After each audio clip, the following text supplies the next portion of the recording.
Hey you guys, welcome back. So this is actually part 3, so I'm gonna have to change the title. But this is the 3rd week of this August furniture makeover. So we have done the base coat, we started adding layers. There's gonna be lots of wax and different things happening in the final finishing touches next week. But this week we're gonna get our print from Bubblegum Yum. This is an Artisan decoupage paper that we are using in the back here. So it's going to be in the back of our cabinet. This shelf has glass shelves and glass doors that go in place. So we're going to put this on the back. And then once this is in the back, it's going to help us decide exactly how we want to finish this paint job, what waxes we want to use and that kind of thing. So again, this is Bubblegum Yum. This is one of their Artisan decoupage papers. And we're going to be putting that in the back.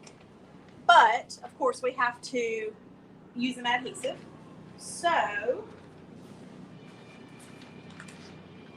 lay that there for now. So what we're going to do is we are going to use DIY Paints Liquid Patina. So I'm using StreamYard. I'm live on Facebook and YouTube. So if you leave a comment, be sure to let StreamYard tell me who you are. Or, alternatively, if you want me to know who I'm talking to, just put your name in the comment. All right, so what we're going to do first, I'm going to use my big VIP brush again, this 6-inch brush, right? 6-inch, 4, yeah, something like that. To apply this liquid patina onto the back of this piece. And I need to work quick so that there's plenty, so that it doesn't dry before I have time to get my paper on here. I don't want it like super thick, but I want a good coat. So like I don't want to like overwork it into the material, into the backboard here, so that my paper doesn't want to stick. Now this is a clear patina, so if it gets on my paint around the edges, the only thing it's going to do is make it glossy.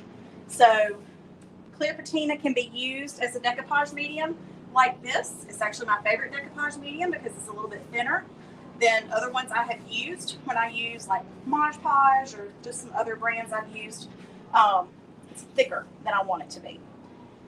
This is perfect because it's not too thick for this layer. It's not going to make my paper wrinkle too bad. And then it's going to be a nice thin coat to go over the top as well. All right. So I've got a good base on there.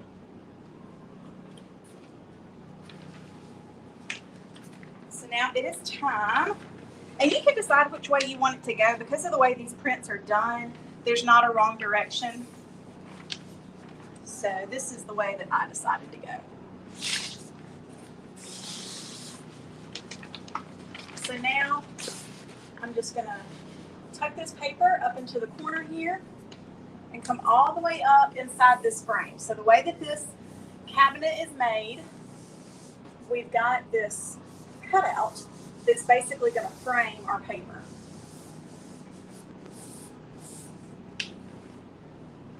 And I'm just smoothing it across as I go, because I would like for this to be as smooth as possible. If you are getting some bubbles, you can always use a credit card. I have, hang on a second, let's see what I got.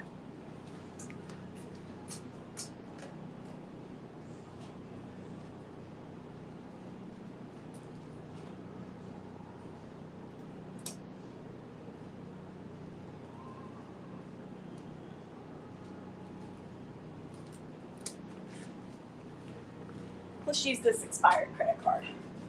And I'm just going to use this to press out any bubbles.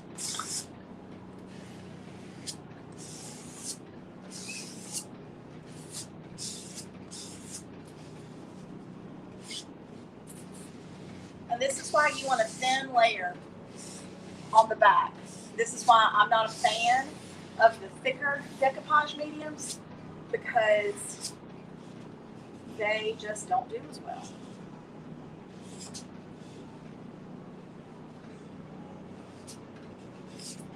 I'm going to make sure that your surface is real clean. I had already done that, but if you had not already, you would want to be sure to dust, maybe Clorox wipe, make sure there's nothing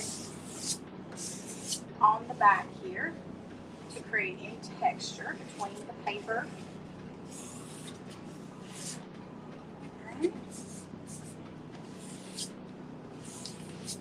And this would be even easier if I didn't have this bar in the middle to work around, but that's okay.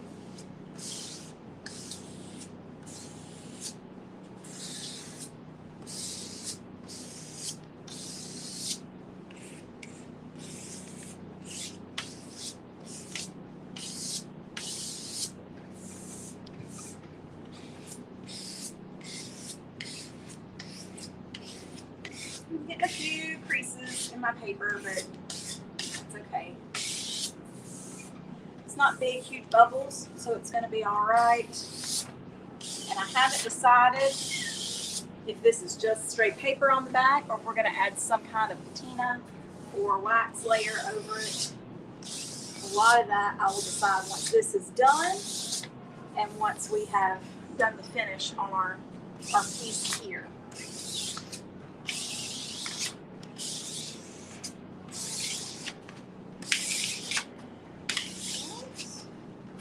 So right now I'm just pressing down and creating a crease in the bottom here.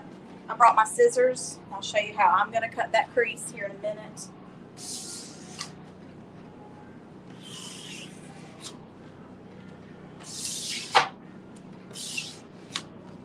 So again, this is an Artisan decoupage print from Bubblegum Young. It's made, this one comes in 36 by 36 pieces of paper. And I'm going to be able to, when I get done with this, we're going to have, I've got a second roll over there that I can unroll and just cut a few inches to fill in over here. So right now we're just getting this first sheet on. We're using an old expired credit card from my wallet to press and try to get all those bubbles out.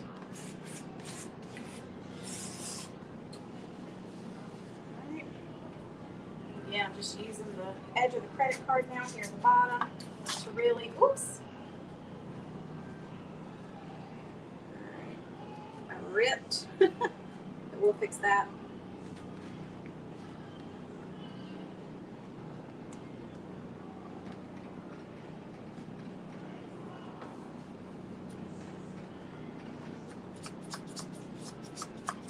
For me, whether or not I have these accidents is what determines what I do with the background when we're done.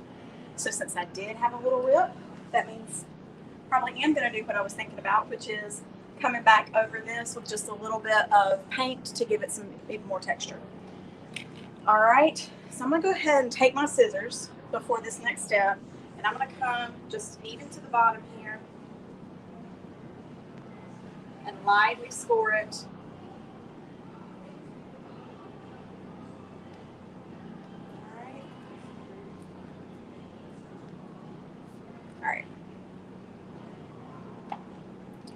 Actually not going to do that. So tip and word to the wise, mistake I just made, I didn't cut it before I started because I didn't want to cut it too short. But what's happening now is that it wants to rip on me.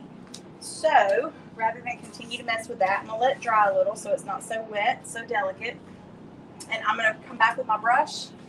And now we're going to go over the top of this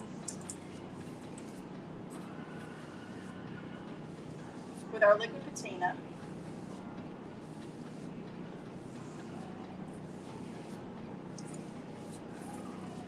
Because with decoupage, you put a nice layer on bottom, then you put your paper, then you put a layer on top.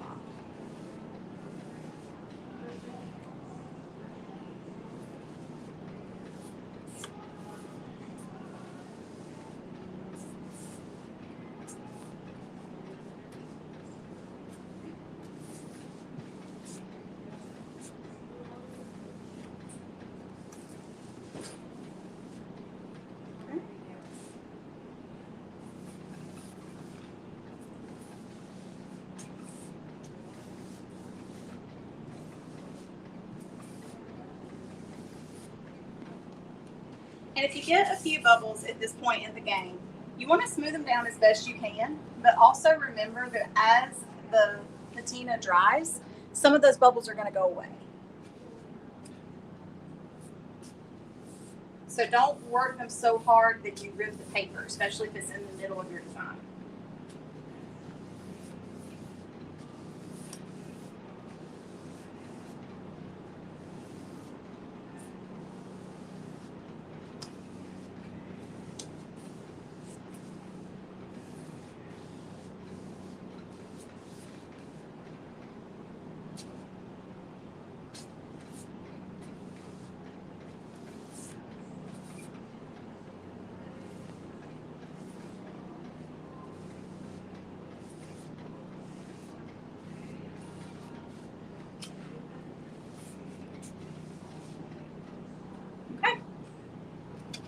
So it's on there. So I'm just going to come over here where I've got a few of these bubbles and see if I can smooth them out just a bit.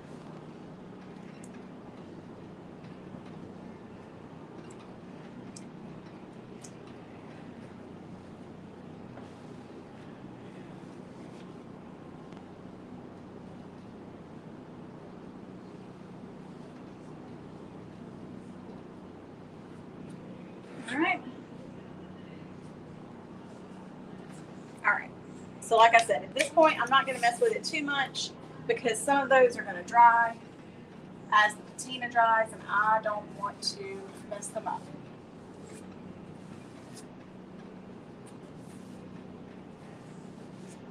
All right. So I'm going to let that dry. I'm going to stop messing with it because at this point, I really just need to walk away. And then what I'm going to do is I'm going to let this dry, trim off my bottom. Let's tilt you down so that you can see that bottom just a bit.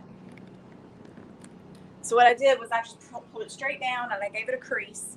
But since it was wet, when I tried to cut it, it ripped. And I don't want that. So I'm going to let it dry. Then I'll go back and cut it, and I'll pull this bottom piece off because we've got that blue frame around the bottom. And then on this side, which, can you even really see it from where you are? There you go. We've got just a couple of inches that are left uncovered. So I'm going to use my other piece over here because I have another one of these prints that matches. And I'm going to take it and I'm going to cut because they'll match up to one another. I say that. I looked it up though. They do because I tested it out at one point. So I'll just have to figure the maneuvering. But they'll match up to one another, and I can cut. Yeah, I'll be able to cut a piece to go right there beside it, and then I'll have the rest for another project. Actually, what I may do, since I'm using this project, is there's 2 drawers in here on the bottom. I've got wet paint right now, so I'm not gonna try to open them, but I may line these drawers with this decoupage paper so that it matches. There's lights in here, so it's all going to be lit up. So like I said, once it dries, we're going to come back and we're going to add just a few little highlights on this paper with some of the paints that we're using to determine what colors we want to pull out. I'm going to continue working on the paint, and then next Thursday, this was a super quick video because this step is just relatively quick compared to everything else. So next Thursday, I'll be back at 3 o'clock and we will be doing the finishing touches. We'll be adding waxes, details, that kind of thing. So next week is when it all wraps up. So if you've been watching or you want to check out and see the final product, definitely come back next week, Thursday at 3 o'clock. We will be here painting this piece. So that is August 25th, I believe. Pretty sure. Something like that. Maybe 26th. August 26th. At 3 p.m. we'll be back here finishing this piece. And then once it's all done, we'll have it out on the floor for sale here at Vintage Warehouse. And we'll put together a little compilation video that's a lot shorter so you can see all the steps too. So I'll see you guys back here next week. If you missed the first 2 videos, you can find those on our Facebook page or on the YouTube channel. Just go watch the replay if you want to see the first couple of steps. And we'll finish up next week. Y'all, thanks for hanging out with me. Thanks for checking out the video. Be sure to leave a comment if this was helpful, if you learned anything new, or if there's anything special you want to see for next month's furniture makeover. So in September, we'll be doing another project. We'll be meeting again on Thursday afternoons. So let me know if there's anything specific you would like to see. and we'll see you guys next time. Bye.